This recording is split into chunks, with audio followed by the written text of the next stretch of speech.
Nod or shake reviews. Willie nod or Willie shake. Yeah! Hey, how's it going, everybody? Welcome to Nod or Shake. I'm Jim Bob. And if it's good, shake if it's not so good. Either way, you should check it out because it may be your next favorite movie. You never know.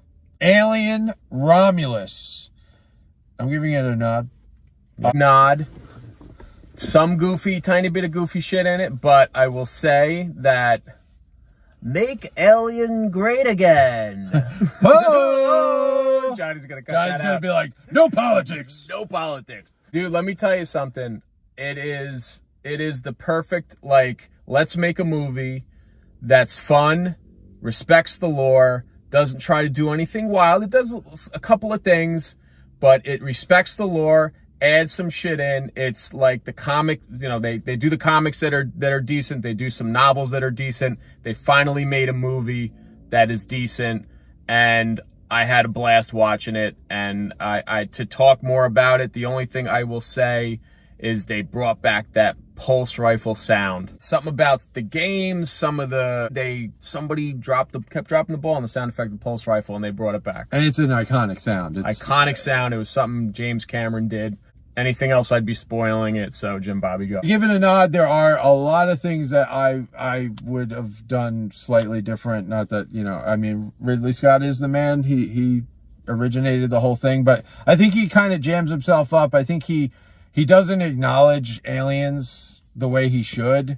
Aliens is the perfect movie. I was watching it the other day. It was ahead of its time, and just everything about it just took it to the next level, which a sequel should do. And James Cameron, king of sequels, always took it to the next level. And with Aliens especially, he took the lore and he modified it so it made more sense.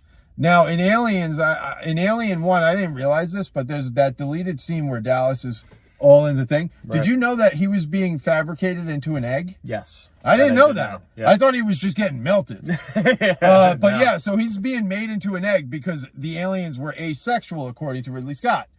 In this, they bring it back to, they don't acknowledge the queen or nothing, but it seems more like that hive, like it's like a giant beehive. And they do things in both Alien. I liked the what is that thing called? I called it a nesting, which isn't the same. And it's supposed to be like ultraviolet light, but like in a physical form that when you cross it, the pods know to open Sets up. An alarm. Yeah.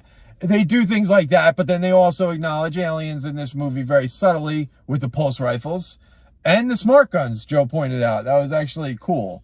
Little tidbits of like musical scores from other movies like Prometheus and James Horner's masterpiece in Aliens. But my problems, and then I'll cut it short. The timeline is altered a little too much for my taste. I would have put this one after Aliens because the company did not know when Ripley was found and did not believe her about the alien. That's true. But they found the alien. They had it in their possession. Yep. So that makes no sense. It would have made more sense is after they talked to her and the whole scene with aliens happened where, they send the Colonial Marines, they all get wiped out and Burke gets killed. Well, there's obviously something here. Let's go find that original alien. That's where it would have made the most sense. Yeah, they make some if you read comics and books, they make some references to like company cover-ups to try to cover the plot holes, but it's shaky. There are some plot holes, but what can you expect when you're this far into a franchise and the backpedaling that Ridley Scott did from Prometheus? The xenomorph is a freaking perfect. It is a perfect being. It is. Yeah. But not only in the movie, but in the actual like creation of that character and that animal, it is a perfect creation. That is the highlight. Yeah. And I think Ridley Scott always tries to pull away from it.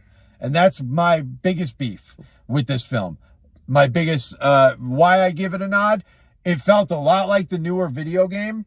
Very more on the horror side. Prometheus did not feel like horror. Right. No. It felt like a sci-fi tale. Yep. This is horror. Yeah, I think they took the vibe from aliens, and isolation. Yes. And they got that just about perfect. Like the first 30 minutes of you encountering the xenomorph are the best xenomorph shots, I think, ever. Less is more. The only thing is, I wish practical effects would come back in a big way when it gets a little too much in the CGI. And some of the CGI in this was a little... Forgive the goofy shit, and you will enjoy this movie. It is a fun movie. It does not add much to the lore, but it's fun. And that's the point of going to the movies. It is a fun movie to watch. And that's the only thing that Johnny's going to put in from the edit. It's going to be like, Joe says all his thing, and I'm going to be like, fun. Fun. Cut. All right. Thanks for watching. Thanks for cringing. Johnny will be back next week with me. I don't know what we're seeing, but yeah. Stay classy. Thanks for Or shake reviews. Willie nod or Willie shake. Yeah!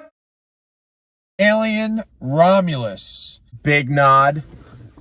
Some goofy, tiny bit of goofy shit in it, but I will say it is the perfect, like, let's make a movie that's fun, respects the lore, doesn't try to do anything wild. It does a couple of things, but it respects the lore, adds some shit in. It's like the comic, they do the comics that are decent. They do some novels that are decent. They finally made a movie that is decent, and I had a blast watching it.